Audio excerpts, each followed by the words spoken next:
Hello and welcome to this podcast for anyone interested in applying for the Nine Dots Prize or just generally curious about writing non-fiction. I'm Jane Tinkler, Senior Prize Manager for the prize, and we hope that this podcast will inspire and guide your writing. As Einstein said, the important thing is to not stop questioning. Curiosity has its own reason for existing. And at the core of the Nine Dots Prize are our questions, reflecting contemporary societal issues that writers then grapple with. So in this episode, to mark the 10th anniversary of the Nine Dots Prize, we want to focus on questions. What makes a good question? How do we identify them? Where does inspiration come from? And what might be some of the big societal questions that we have to ponder in the next 10 years? We're going to hear from two fantastic members of the Nine Dots Prize board who are going to share their thoughts and observations.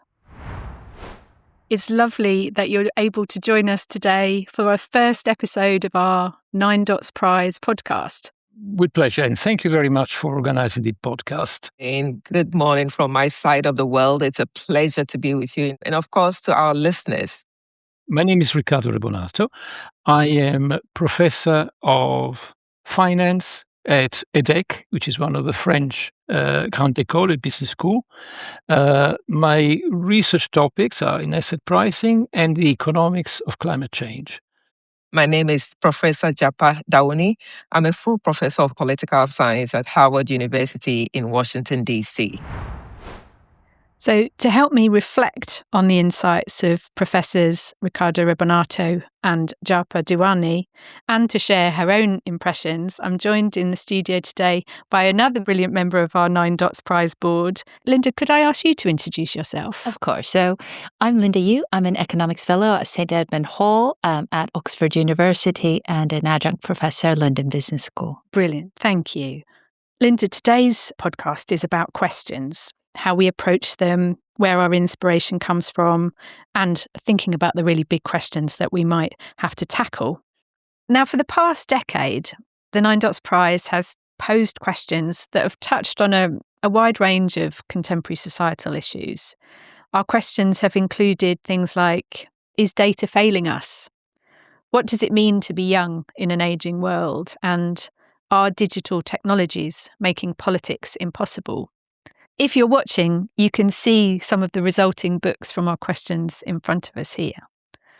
Over the next 10 years, we'll inevitably see a rapidly changing global landscape, politically, socially, economically, that will build on some of the existing problems we have, but also raise some new ones. Each cycle, it's the job of our board members to look at the world and the questions that are arising within society to shape a question for the prize. So we asked our board members what they think might be some of the issues that we'll have to contend with over the next decade. Let's hear what they have to say. Definitely, the environment is an important one. The environmental sustainability and how the world is shaping up in terms of how we are destroying or conserving environment, and that comes in different forms. We also know that technology is not going to slow down, so there are going to be different ways in which we can ask and answer questions to do with technology, not just AI, but technology in all forms, in medical technology, environmental technology, space technology, you name it. Another important area for me, once again, is questions around the rights of women, which is regressing in many parts of the world. So how do we safeguard the rights of women and the rights of children and other minoritized groups of people around the world?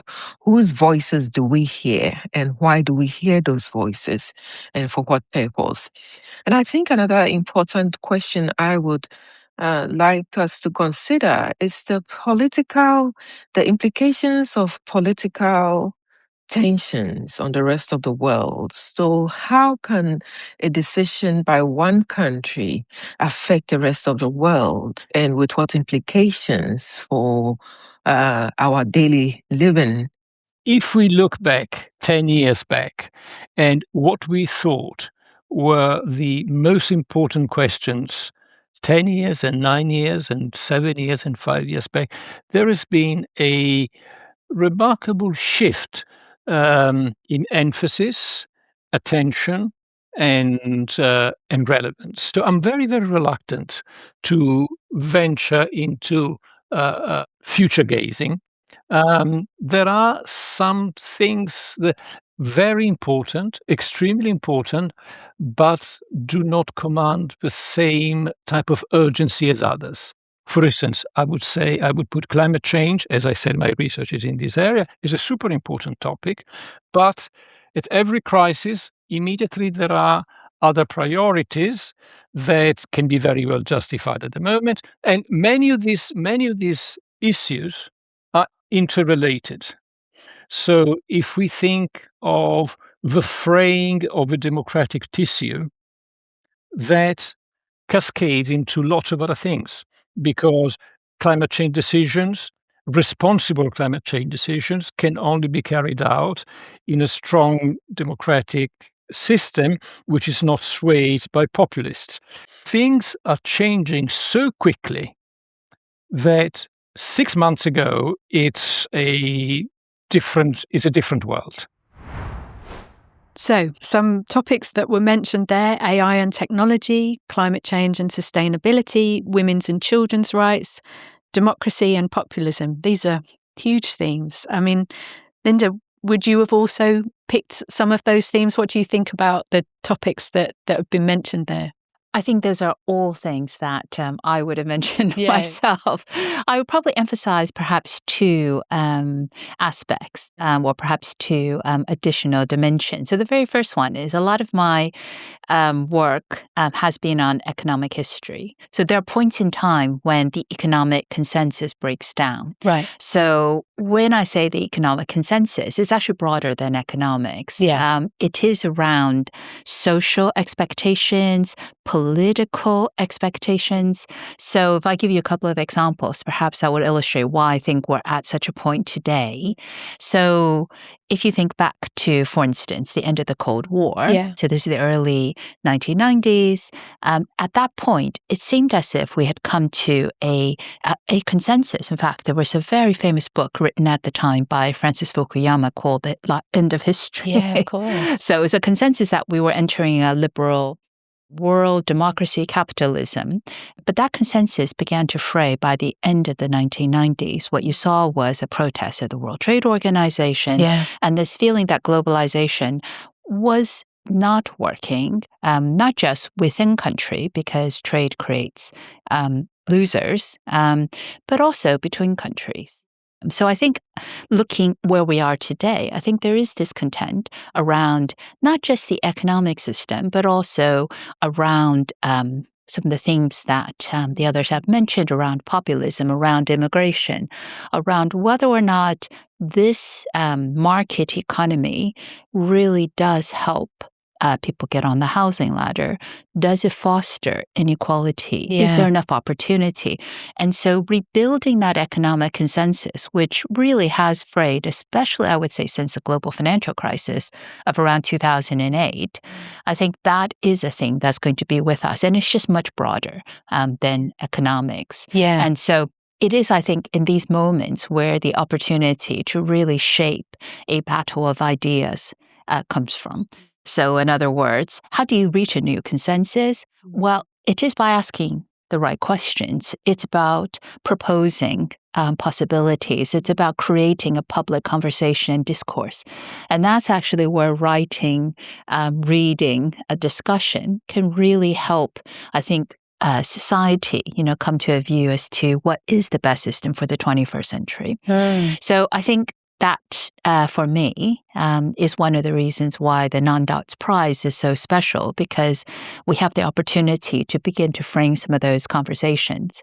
And perhaps I'll just throw in one other theme, which I think might be coming up, which this actually is based on a quote by John Maynard Keynes, the great economist. In 1930, he said, "In 100 years' time, the economic problem will be solved, but then we'll have to face a real issue, which is how to live agreeably and well."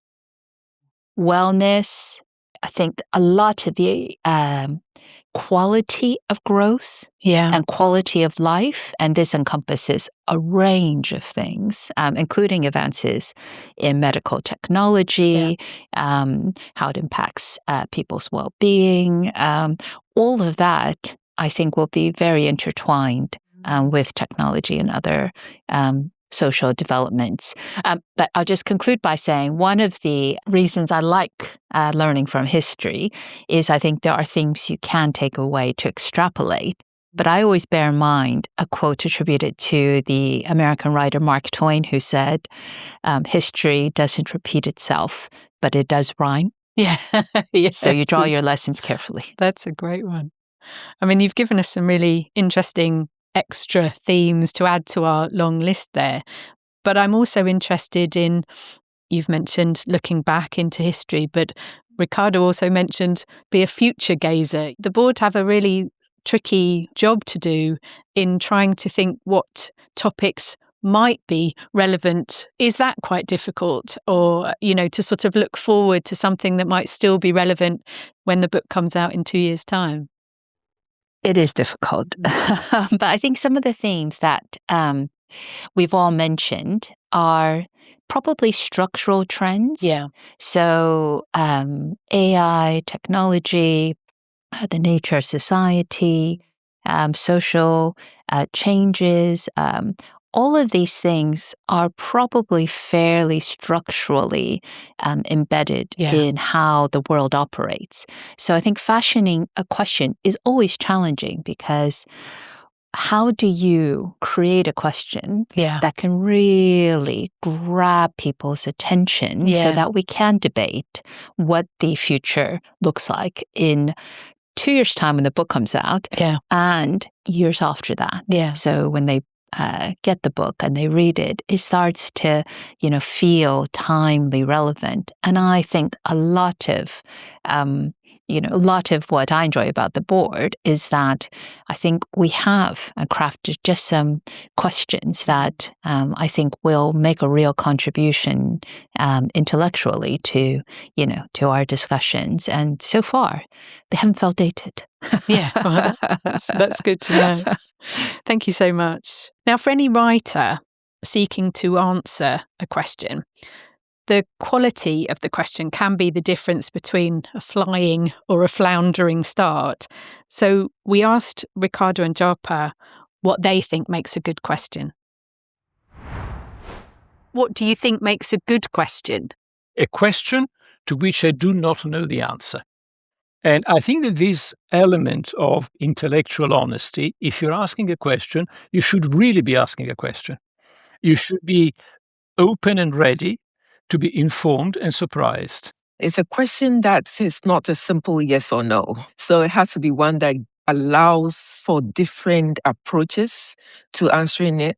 And it has to be a question that allows people to be innovative in terms of how they bring new skills and ideas to answering the questions. So you've heard what Jarpa and Riccardo think. What do you think makes a good question? Oh, I agree with what they've said. And I think I would probably just add one aspect, which is a lot of research, especially in economics, is something which is a stylized fact. So what do we mean by a stylized fact? It just means something which is, it looks like it's true. It looks representative, or it looks like it's true across history. So it's a stylized fact. But the research question finds something surprising. So it goes against conventional wisdom. So probably the best example I can think of are the popular books, Freakonomics, that series, which is interestingly co-written by an academic and a journalist. And there's a great example from that book, from a title from that. I think the first book is Why Do Drug Dealers Live with Their Mothers? Yeah. Yeah, I remember that. So I think for me, some of the best questions are things which are just, it looks a little bit counterintuitive, which Yeah. makes you think. So I think in my own writing, in my book, The Great Economist, which was also a popular book, I phrased every chapter title as a question. Something like, is inequality inevitable? Yeah. So when people see the chapter title, they read it going, I thought it was, or I thought it wasn't, but these are the different takes on it, and this is what the evidence shows. So for me, it's always something which is, just slightly, just makes you stop and go, oh, I thought that, but perhaps I can be open to other interpretations, which is actually why I think the questions, I know I'm biased, but I think the questions of the 9 Dots Prize do that. That's great.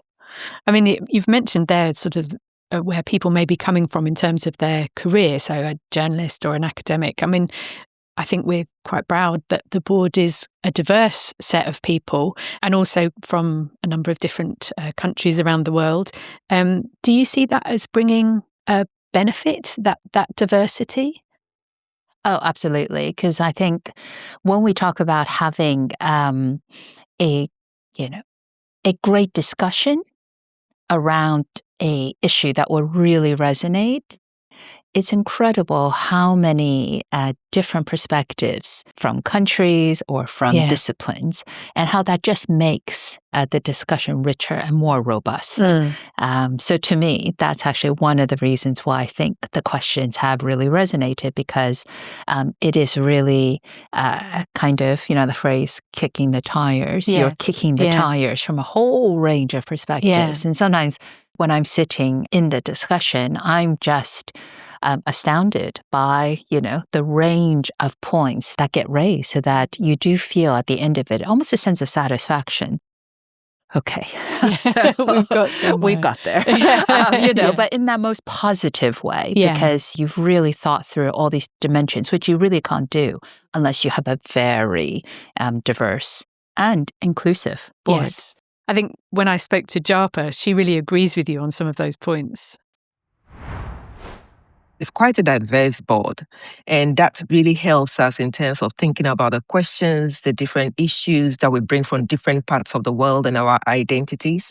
And so that really enriches the questions we come up with. And it's a wonderful time sitting with colleagues and trying to think through everybody's mind and what they're bringing to the table. So I really absolutely enjoy that part of the board and the work we do. In terms of the questions that we choose, it's also a very interesting game we play in a way where everybody has a question or two at hand, and then we put it out there and we try to figure out, well, who's going to be able to sway others to think like they are thinking about the question. And what amazes me most is sometimes we are all kind of going in one direction or almost in one direction, and somebody throws in a question or a thought about a question, and we go in the totally opposite direction. Well, I mean, as that said, when we think of questions, our mind immediately goes to what the answers could be. So I was intrigued to know whether our board members were already trying to think about the potential answers they may see when they get the 9 Dots Prize entries.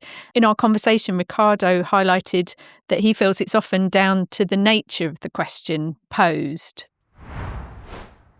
I can see two types of questions. One which is extremely narrow, and therefore you're really channeling the answers to be in one direction.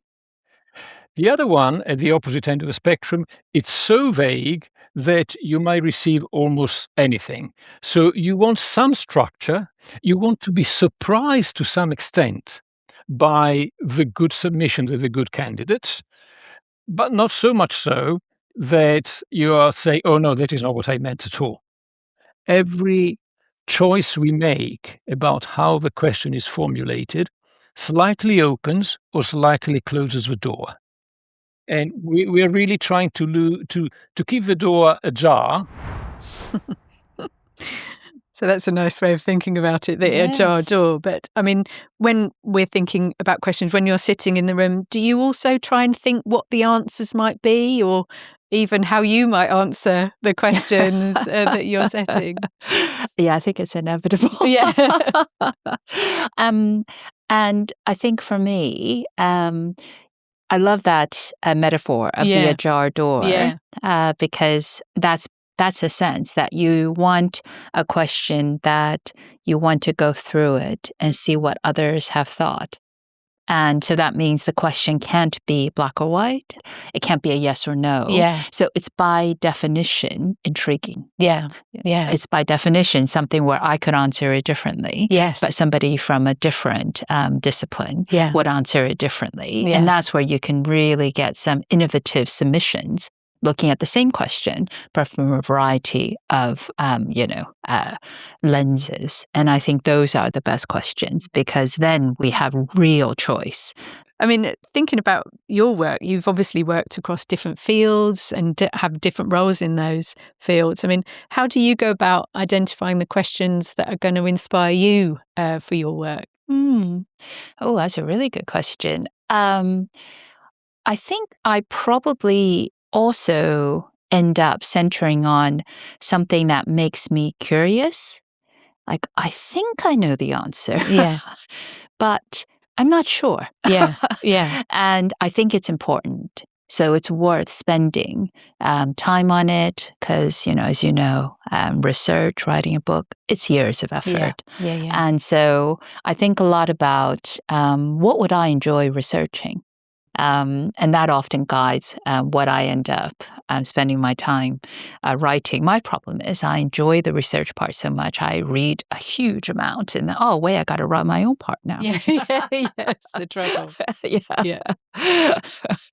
Oh, well, let's turn back to our board members and we ask them how they sort out questions in their lives. In my professional life, I think with time, now that I've become a full professor and, I have 7 books under my belt and multiple chapters and articles, the questions just come from everyday occurrences and everyday conversations. In the early stages of my career, I would think about, it has to be a question that is scientifically provable and the variables have to be matching and my selection method has to match the data says so that I show that I am being very scientific. But right now, it's just the everyday things that happen, conversations, but also sometimes they come out of what I perceive as a problem or an issue. Sensing the question that is of interest, that is the key element. I always try every year to have at least 1 or 2 papers in which I am trying to discover for myself something that I didn't know. And to come to this research with as few preconceptions as possible. I am working in economics of climate change. It's a tricky area because it's not a dry area. It's an area in which there is deep emotional involvement. And one is to keep the intellectual honesty, to say, I don't want to find the answers that corroborate the position that I have already. If they do, great. But someone much cleverer than I am said that economic analysis can be used either as a light bulb or as a rock. As a light bulb is something that illuminates and gives you understanding in an area that you did not, where you couldn't see before. And a rock is something that you use to pound and reinforce your prejudices and says, look, I have. So perhaps I'm being over ambitious or over optimistic, or I'm self-flattering, but I try as much as possible and within pragmatism to use my research as a light bulb and not as a rock. So was there anything there that chimed with you, Linda, from Jarpa and Riccardo's views? Yeah, absolutely. I'm chuckling a little bit because, in fact, there is a joke, which is, economist looks at something and says, so it works in practice, but does it work in theory? Yeah. And I think that's absolutely, different, theoretical, not Yes. just economics, but different, Yeah, that's subjects right. have their theory, which is absolutely important. But I think for this kind of book, and for this kind of book prize, it is much more empirical. It's much Yes. more implied. It is much more accessible. That's it. And so I think that's probably why that I think that analogy really does Really work works. because what you're trying to do is to, I think, just provoke some thinking. Oh, I hadn't actually thought about AI that way, or real estate, or legal systems, Yes. referring back to sort of last year's winners. Yeah.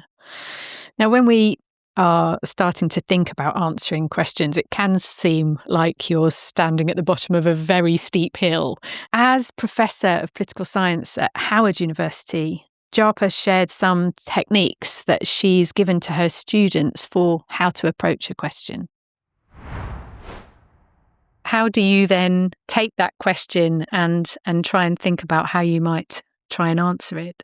I sometimes also phrase a question in different formats just to help me think about the different angles with which at which I can address a question. But I like to think organically, and I like to do the good old way of writing down my thoughts, writing down the responses, writing down my 3 or 4 key arguments before I start doing the writing. So once I think I have a general organic idea about the issue or the question, then I start looking at the literature, what's been written out there already, in order to ensure that I am not coming at it at a vacuum. I know what's out there, and then that helps you to also figure out what hasn't been said about this question. How can I contribute to the body of knowledge by bringing in something that hasn't really been looked at or has been looked at but not looked at deeply enough? So that helps you to then contribute something to the table or bring something to the table. So for my students, I always tell them, come from a place of interest. What is it that drives you? What are you interested in doing now or in the future? Most importantly, what problem are you thinking about solving? And that passion with which you have that question or that passion with which you are interested in an issue can sustain you through the writing process, because writing is not easy. You have to be able to sustain yourself. And so passion and interest are very important. Those who hold you through the very tough times. So those were Jarpa's ideas and tips that she gives to her students. Do you have some that you recommend to people as a way when you're trying to start answering a question? What she said really resonates with, how I would approach it, how I also hope that other researchers approach it. When they start looking at something and it seems just absolutely huge, it's quite useful just to see what your additional contribution is, because it just makes it more tractable. Oh, actually, they've already looked this much at it. Yeah. So therefore, I'm going to see if I can just, contribute in these areas which are unexplored. In terms of the discipline of writing, so I was speaking on a panel with fiction writers, and I am absolutely impressed by how they go about their day. They all have slightly different ways of doing it, but the most important thing is time and routine.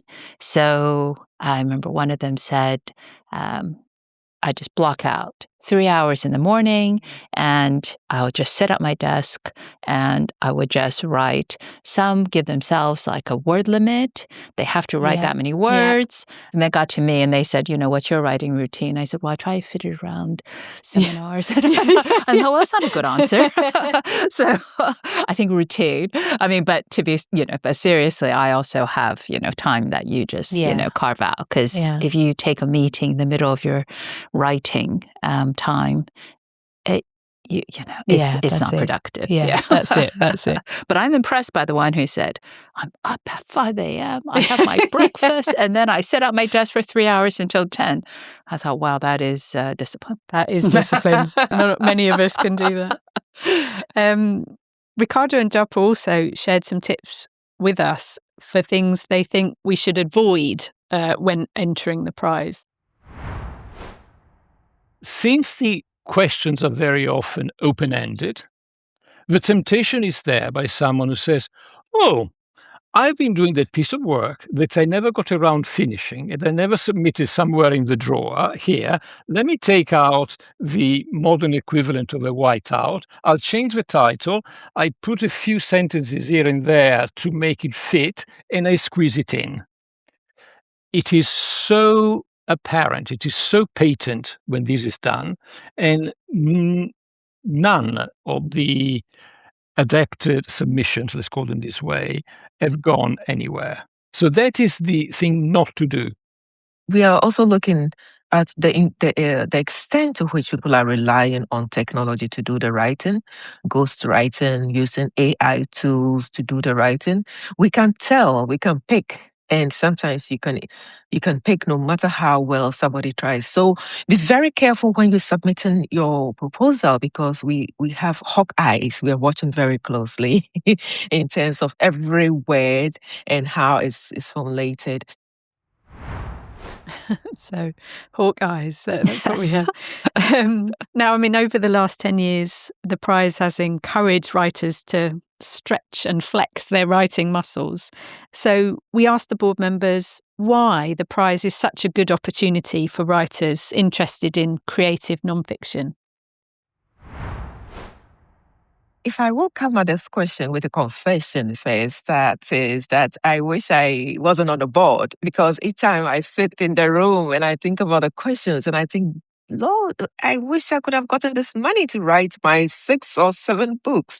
Apart from the money, it's also the importance that the foundation has placed on questions and existential questions around the world that they think the world needs to know about, the world needs to be aware of, the world needs to address.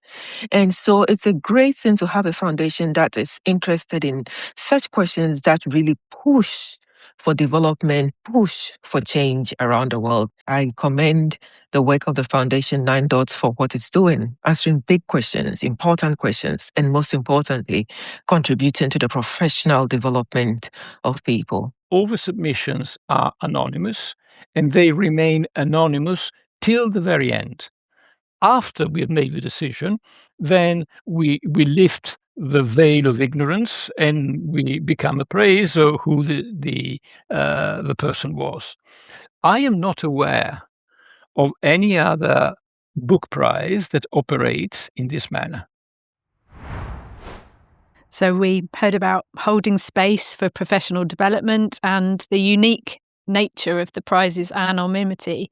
In terms of why you think the prize is a good opportunity for writers, is there anything else that you could add there? You're right. I think it is an incredible prize in that it is anonymously judged. So it is, just what you want, just merit-based competition. Yeah. I don't think I have anything more to add to what they've said. What you're doing is you're making a contribution to a big debate that will affect society and its future. Yeah. But at the same time, the prize money and the support really helps develop that next step for a lot of writers who themselves will go on to shape the battle of ideas, the way that we contribute to public discourse, because not all subjects reward contributions to public discourse. So academia is famously one of them, where a lot of careers don't necessarily bridge into popular book writing, even creative nonfiction. Yeah. So I think it is very special in that sense. Yeah. Well, as we're coming towards the end of the podcast, have you got maybe one tip that you would give to anyone really interested in applying to the prize? What would your sort of key tip for them be? The only way to not win is to not enter. Yeah, that's brilliant. That's brilliant. Thank you so much for joining me today. And I'm delighted that you'll be back with us for the second episode, all about answers. So we launch our 6th cycle of the prize with a new question on the 9th of October. And then it will be over to the people who are watching and listening. So let's end with one final tip from Riccardo and Jarpa on how to grapple with the 9 Dots Prize question. Keep it simple. Keep the language honest and genuine and simple. Language is important, but not because we are looking at literary merit, much great if there is, but almost in an Orwellian sense, because it is an indication of intellectual honesty. So don't be too technical. Write from a place of interest, a place of passion, and also please stay away from AI. It's not going to help you. Thank you to Loftus Media, who produced this podcast for anyone interested in applying for the 9 Dots Prize or just generally curious about writing non-fiction.